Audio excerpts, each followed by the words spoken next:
Hello, friends of high-end looks. It's again Baselight learning program time. And today we talk about looks and how to apply looks in Baselight with the look operator. Okay, as usual, please ask your questions in the chat or comment below the videos. And let's dive directly into Baselight. In this session, we take a closer look at the look operator in Baselight. You can find it in the color submenu. That means it can be baked into 3D LUTs. All of these operators here can be baked into 3D LUTs. Here's the look operator. There are different groups available in the look operator. Let's start with the display looks non-HDR group here.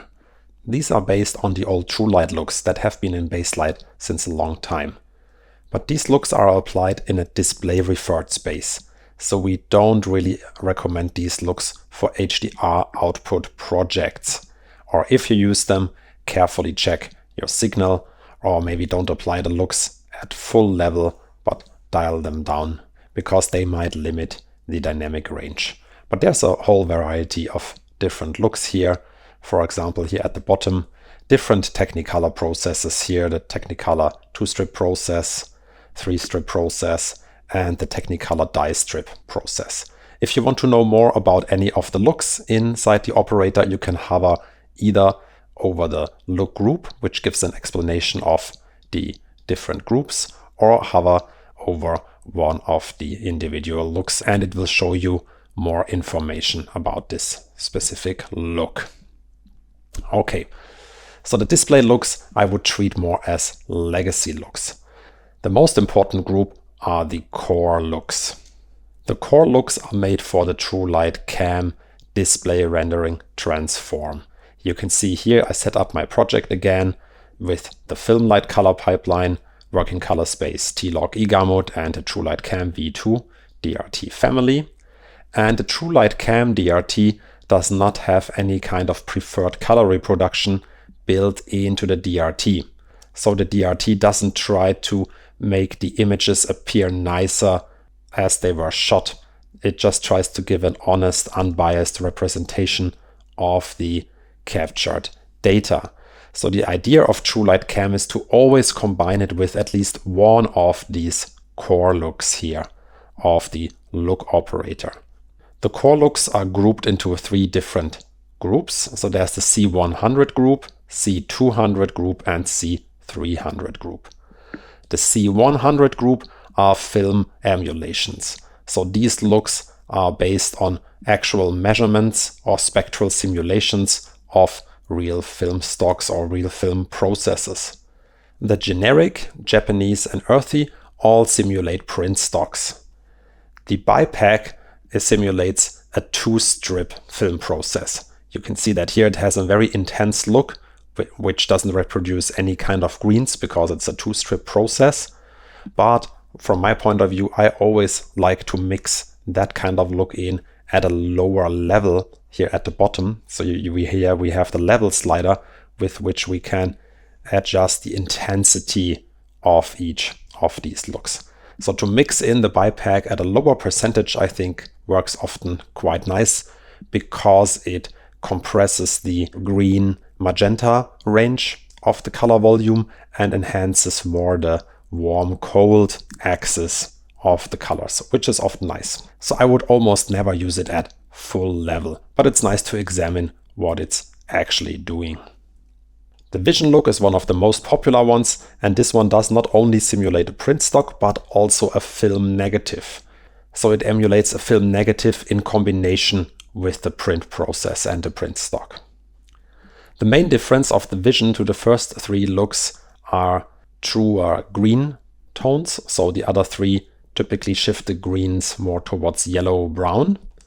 And the Vision gives us a nice deep green, and also it gives us a little bit lighter red. All of these C100 looks give us a nice and rich filmic color palette with deeply saturated colors. And they help to stay away from overly saturated and too bright video-ish colors. So if I crank up the saturation here upstream of the look, we can see that the look really maintains a nice filmic color palette with lots of earth tones and not so neon colors. If I now bypass the look, we can see this is without the look, this is with. Especially look at these bright saturated primary colors like that bright red of the candle. The look heals them all quite nicely. Besides the vision, the earthy is my personal favorite core look because it's really nice in shaping off the color palette in this direction. So when you end up with a highly saturated image and you just want to bring the colors a little bit down more to earth, a little bit darker saturated colors, then it's always nice to mix it in at maybe a low percentage, 20, 30, 40%. This often helps to shape off the color palette of an image. Okay, let's reset that one here and go back to the core looks. The C200 group are analytical looks, so they are not based on film stocks, but are more modern approaches for pleasing color reproduction. So there's the light look. Let's bring that back to level 100, which mostly adds contrast and does a little bit of skin tone smoothing. There's the vivid look, which gives us a rich, vivid color palette. And there's the complement look, which enhances more the teal and orange color contrast in the image. So the C200 looks give us also a pleasing color reproduction, but not one that is based on film stocks.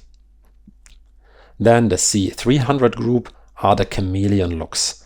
They are there to mimic the color appearance of other color pipelines within the TrueLight CAM color pipeline. So let's delete my layers here and duplicate my strip. I insert it here again at the top. And now let's process it once to 2.4 gamma rec 709 through the ACES DRT. So this is how ACES would render that image for a normal video display. And now I add a new cursor here to the bottom. Here we see the image through the vanilla TCAM pipeline. So this is ACES, this is TCAM. So the images do not match. But what if you started the project maybe in an ACES pipeline and did the VFX exchange, or maybe the dailies were done in an ACES pipeline, but for the final grading you want to use TCAM, then you can insert the look and then use the Academy 2019 core look, and we should see that now we get a match to ACES. And the advantage of that is we can fade that down and change it shot by shot, or we can completely replace it with another look that we might prefer for the project. I covered all of the other chameleon looks in the TrueLight CAM video that I made a while ago. In this one I explain how they are applied and which processes they mimic exactly. So if you haven't watched the TrueLight CAM video from us, you should do that directly after this one. One of the big advantages of the core looks is that they are what we call scene looks. So these looks are applied in a scene referred space, and they remain in a scene referred space. Some of them are applied as log to log 3D lookup tables. Some of them are also formula based. But what they all have in common is that they will give a clean output to all kinds of HDR displays. So I prepared another cursor here, one that outputs to PQ 10,000 nits peak. So it has a roll-off made for 10,000 nits. So as far as I know, no current display today would be able to display such kind of an image accurately. But just to show you that these looks are not clamping, I now raise the gain. And here on my Luma waveform, you can see up here is 10,000 nits. This is the 1000 nit line. So now we have the major part of the image above 1000 nits, and we can see absolutely zero distortion in the image. And that is true for all of the core looks, all of the modifier looks, and all of the other looks, except for the display looks. So these are a little bit legacy. I mentioned that in the beginning. They are not HDR. All the other ones are good to use in any kind of project, also for HDR output. What you should not do is going with crushed shadows through a look. So if I go here upstream of my vision look and then in video grade, for example, lower the lift. So now we're severely crushing the shadows. And then if I try to recover that downstream of the look, we will see. So there the information is lost. So this is something that you should generally avoid with all kinds of operators in the grading stack. And you should definitely not do it with the looks. So watch out for crushed shadows in your stack. But this clean scene referred characteristic of the core looks allows us to do multiple things. First, we can use them for our HDR projects to achieve a filmic color rendition without the fear of artifacts or hacky workarounds of going through inverse DRTs, etc. We will get a safe and clean image for graded scene referred archive masters. So if you went through an inverse DRT to create a filmic look in scene referred, then you should be very careful in baking that into a graded scene referred archive master. And another advantage is that you can do pull-push processes. For example, I can go here upstream of the look and push the image 2 stops brighter, and then downstream of the look, going down 2 stops. Now I can bypass these 2 operations, and we can see we can get a very different characteristic out of the look, but we don't have any fear of damaging our signal. But to be honest, I usually prefer the darker version because then we have a more richer color saturation, because these looks slowly desaturate towards the highlights like a real film stock. These C100 looks are quite unique in a way that they mimic real film processes, but at the same time they are super robust and capable of delivering up to 10,000 nits of display output because they were made with a custom process that we came up with, where we take the core of a film print emulation and then extrapolate it into the wide gamut space and into the high dynamic range. And this gives us these very accurate but super robust and future-proof core looks. Okay, let's move on to the modifier looks. So these are looks that can be used in conjunction with one of the core looks. There's the ENR modifier look. This one is based on an Italian bleach bypass film process. And we can see that it, as a typical bleach bypass process, it desaturates the image and also darkens saturated colors. Then there are 3 simulations of color blindness for the different cones. These are a little bit unusual looks, but you can also mix them in maybe at a lower percentage to achieve an interesting result.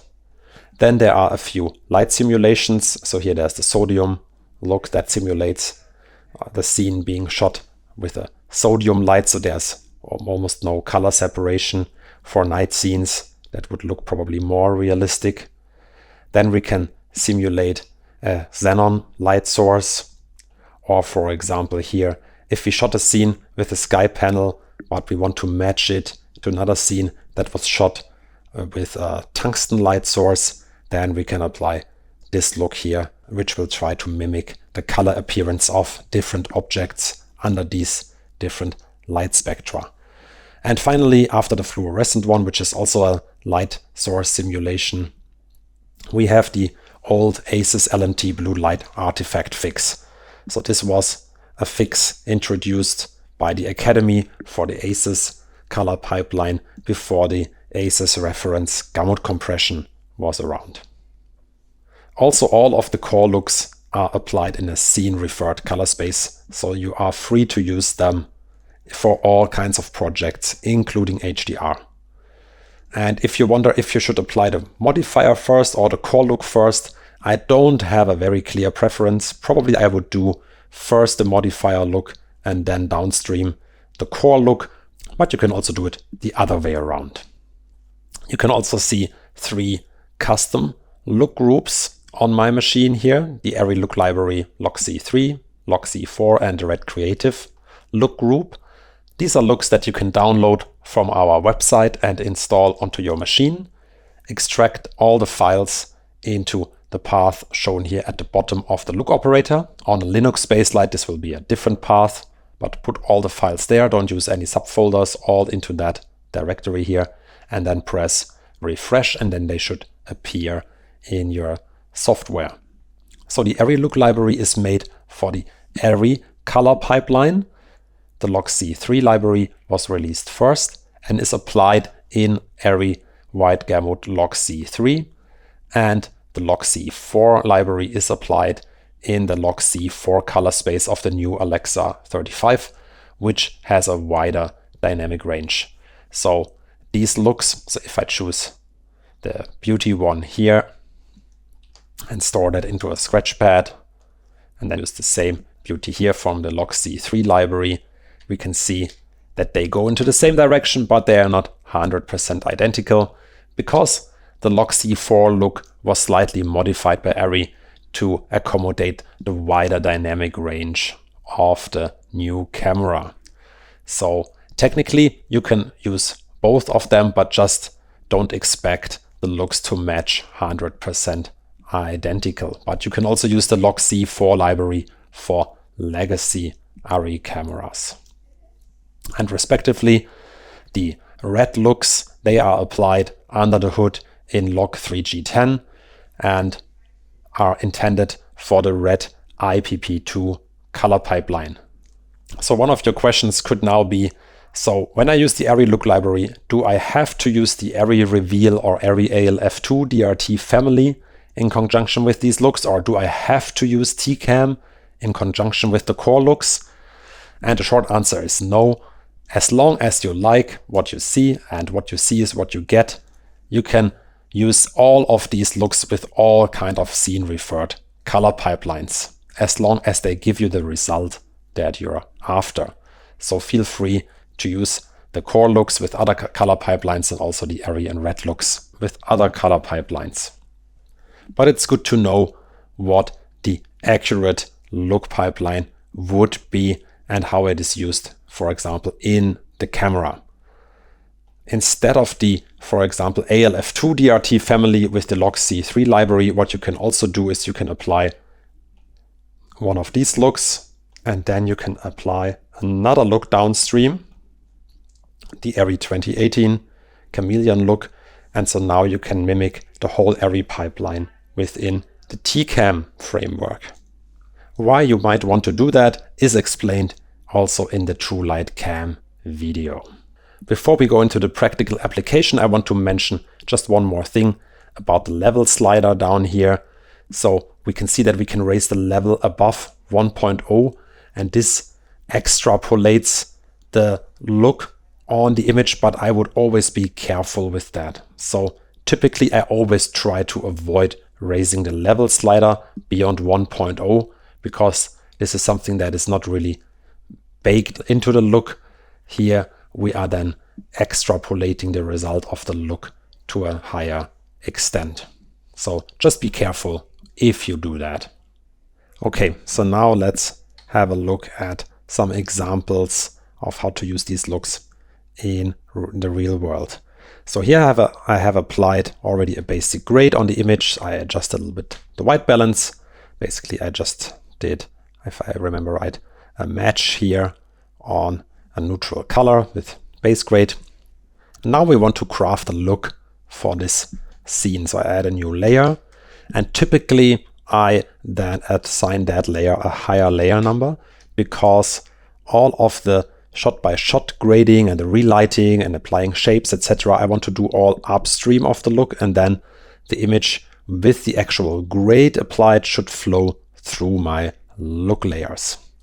I always assign the look layer a different color, and also I typically label the layer with a specific name so that it's clear this is a look layer. And then I start to add a look operator into that layer. Typically I start here in the middle, and you will see in a moment, because I will often use the operators above and below of that look. So here let's start with one of the core looks. I think, it really depends on what we want to achieve. Here, the vivid look gives us a nice response on that image, but maybe we want it to be a little bit more filmic from the color palette. And so what I often do is I apply 2 look operators. So now I shape that off with maybe a little bit of earthy.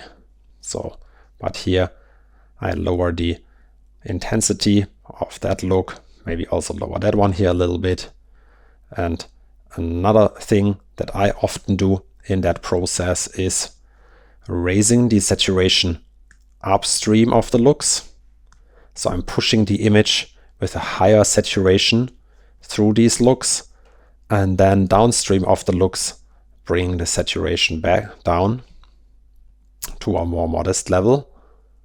And personally, I often think that gives a nicer response than without this saturation push-pull process. And now let's see what we did in the look so far. Yeah, I think we're definitely getting there. Maybe let's even keep a little bit more saturation. So let's not desaturate it that much downstream. Yeah. And so what if I'm now not happy with my skin tones? Because typically these looks, they cluster certain colors into different areas.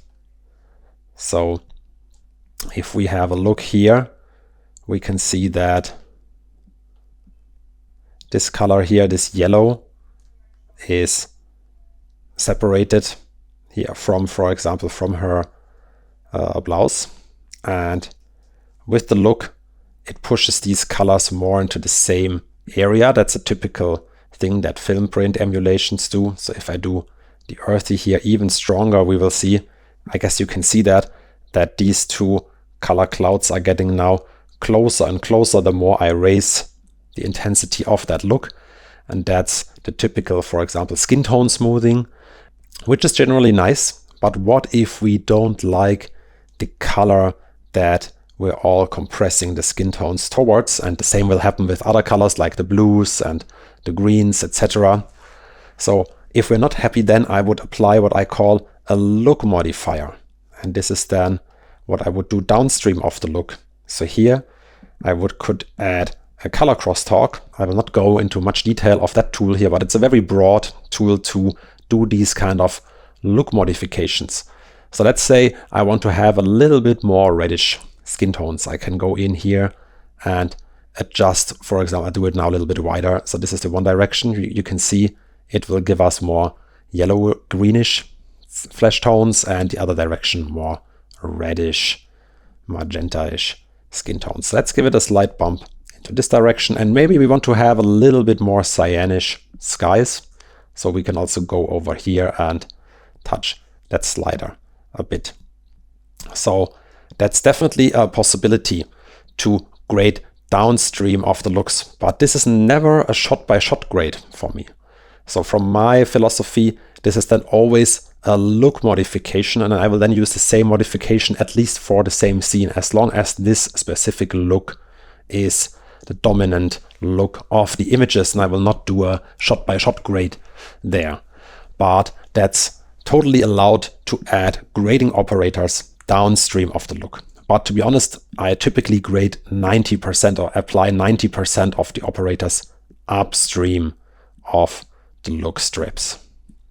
Okay, so that's this example here. Now maybe I overdid it maybe a little bit with the saturation. Let's pull that back down. You can see it's always going back and forth. Yeah, now I'm kind of happy.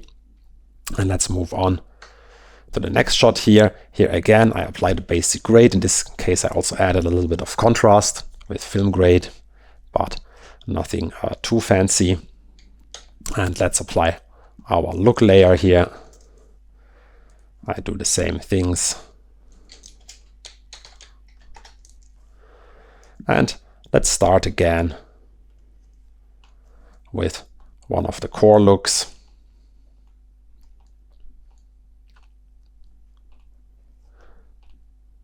Yeah, I think, Again, I'm quite happy here with the vivid one, how it gives us a richer colors and a nicer color separation. But this one here is a post-apocalyptic story, so I would definitely need to shape it off with something more filmic. And so maybe I'll dial down the vivid one a bit. Also the earthy one. So we end up with a similar combination, but I guess you get the idea. And then we might do some kind of cross-toning here of the highlights and shadows downstream. Maybe a little bit yellow-greenish highlights and bluish shadows. We can adjust the pivot here. The details of that process I explain in the film grade video. Yeah, and again, maybe let's bump up the saturation a bit upstream of the looks. So if you want to increase saturation, I would usually recommend do it upstream of the looks. If you want to decrease saturation, might be nicer downstream of the looks. That's just a heuristic that I developed over the years. And now we are here. This is without the look, with the look. And again, if we're not happy with some of the exact tones, we could try a look modifier here downstream. You do not have to use the color crosstalk. You could also use, for example, the hue shift and then say, okay, so let's shift our cyans a little bit more towards blue if we want to adjust that color of the wall, for example. But then we should do it, as I said, at least for the whole scene or the whole movie or whatever is the dominant sequence of that look. And now if you continue grading shot by shot, I recommend doing it also upstream of the look. So now if we would add more grading layers with shapes and keys, etc., we would do that all here upstream of the look. So I think maybe one last question that you might have is, how can you add your own looks to the look operator or install another library of scene referred looks that you get? So first I have to make clear, if you have logged to, for example, Rec 709 LUTs, they cannot be loaded into the look operator because they are not scene referred looks. They are basically something like a DRT. They are not something in the ACES world. These looks would be called LMTs. So they go from one color space, which is scene referred, to the same color space, which is scene referred. But if you have these kind of log to log 3D LUTs, or if you want to bake them out yourself out of a Baselight, you can do that. Just export them from one log, scene referred log color space to the same one, for example. And then just open up one of the examples from the web page, for example, the ARRI Look Library, and then you can see that you just have to add some metadata text files around these 3D LUTs to make them ready for the look operator. If you have any trouble with that, please feel free to email us to our support and we will definitely help you with that. Yeah, there's one thing that just came to my mind that when I showed the ENR look that I want to share with you that I forgot during the session. So let's jump back into Baselight. So let's say someone would ask us to do an actual bleach bypass look.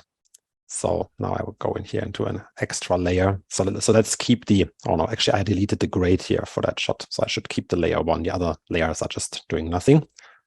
So let's now squeeze in a new layer in which we do the bleach bypass. So I would not do only an ENR modifier look. So let's do that first. So that's the ENR modifier, because typically a bleach bypass also adds a bit more contrast, and that one is not doing that component. So that component I would typically do with the base grade contrast. So when you watch the base grade episode, you can also notice that I mentioned that there. And I would add a little bit of contrast with base grade and the ENR, and then now we have a nice basically bleach bypass modifier layer here, and then we can also blend that one in. And another thing that I didn't show during the session was an example for the look export. So let's say we wanted to export this grading stack here as a 3D LUT and then bring it into the look operator as a new look. I would not really do that because I like it more modular, but maybe you want to share it with someone else. So then I can quickly show the LUT export settings for that.